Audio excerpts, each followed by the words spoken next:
आप सभी को प्यार भरा नमस्कार। स्वागत करती हूँ आप सभी का अपने YouTube चैनल भक्तिसार फ्रॉम देवभूमि में। आज की वीडियो में हम महाभारत के ऐसे प्रसंग के बारे में बताएंगे जिससे आज का मानव बहुत कुछ सीख सकता है। बात उस समय की है जब पांचों पांडवों को वनवास हो गया था।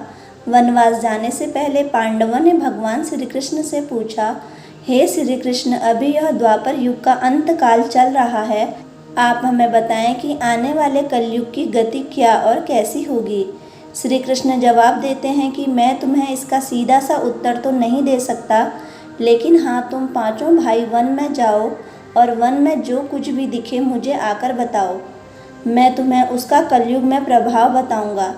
इसके बाद पांचों भाई वन में चले गए और उन्होंने वन में जो देखा वह देखकर आश्चर्यचकित रह गए। आखिर उन्होंने वन में क्या देखा और श्री कृष्ण ने क्या जवाब दिया, तो आइए जानते हैं इस वीडियो में। श्री कृष्ण के कहे अनुसार पांचों भाई अलग अलग दिशाओं में वन की ओर निकले। दिन भर वन में घूमते हुए पांचों भाई शाम को एकत्रित हुए और भगवान श्री कृष्ण को अपने अनुभव सुनाए। सबसे पहले युधिष्ठिर ने कहा, मैंने तो पहली बार 2 सूंड वाला हाथी देखा। यह मेरे लिए तो बहुत ही आश्चर्यजनक था। भगवान श्री कृष्ण कहते हैं, धर्मराज, अब तुम कलिकाल की सुनो।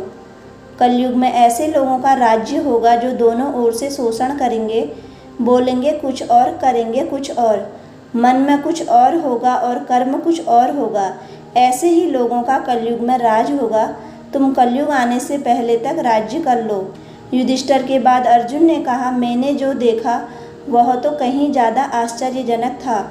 मैंने देखा कि एक पक्षी के पंखों पर वेदों की रचनाएं लिखी हुई हैं, पर वह पक्षी मुर्दे का मांस खा रहा है। श्री कृष्ण कहते हैं, कलयुग में ऐसे लोग रहेंगे जो बड़े ज्ञानी कहलाएंगे, विज्ञान की चर्चा करेंगे, लेकिन उनका आचरण राक्षसी होगा।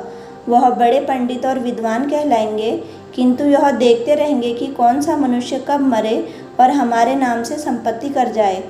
हर जाति धर्म पर प्रमुख पदों पर बैठे विचार करेंगे कि कब किसका श्राद्ध हो और कौन कब किस पद से हटे और हम उस पद पर चढ़ जाएं। चाहे कितने भी बड़े लोग हों, परंतु उनकी दृष्टि धन और पद के ऊपर ही रहेगी। ऐसे लोग कलयुग में बहुत अधिक मिलेंगे। अर्जुन के बाद भीम ने अपना अनुभव सुनाया। भीम ने कहा कि गाय अपने बछड़े को इतना चाटती है कि बछड़ा लहूलुहान हो जाता है। श्री कृष्ण कहते हैं, कलयुग का मनुष्य शिशुपाल हो जाएगा। कलयुग में माँओं की बच्चों के लिए ममता इतनी बढ़ जाएगी, उन्हें अपने विकास का अवसर ही नहीं मिलेगा।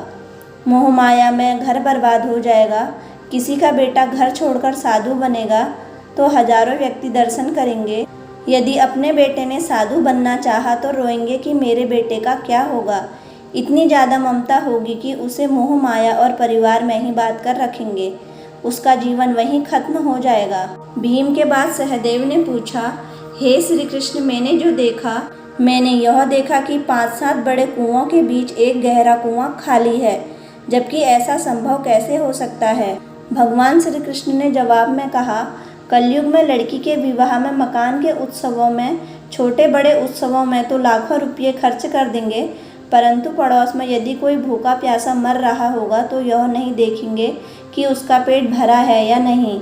उनका अपना ही सगा भूख से मर जाएगा, उसे देखते रहेंगे और दूसरी ओर मौज मदिरा, मांस भक्षक, सुंदरता और जश्न में पैसे उड़ाएंगे, किंतु किसी के 2 आंसू पोंछने में उनकी रुचि ना होगी। कहने का तात्पर्य यह है कि कलयुग में अन्न के भंडार होंगे, लेकिन लोग भूख से मरेंगे। एक ही जगह पर असमानता अपने चरम पर होगी। सहदेव के बाद नकुल ने श्री कृष्ण को बताया कि मैंने भी एक आश्चर्य देखा कि एक बड़ी सी चट्टान पहाड़ पर से लुढ़की। वृक्षों के तने और चट्टानें भी उसे रोक न पाए, किंतु एक छोटे से पौधे के स्पर्श से वह बड़ी चट्टान रुक गई। समझ नहीं पाया कैसे। श्री कृष्ण ने कहा, कलयुग में मानव का मन नीचे गिरेगा और उसका जीवन पतित होगा।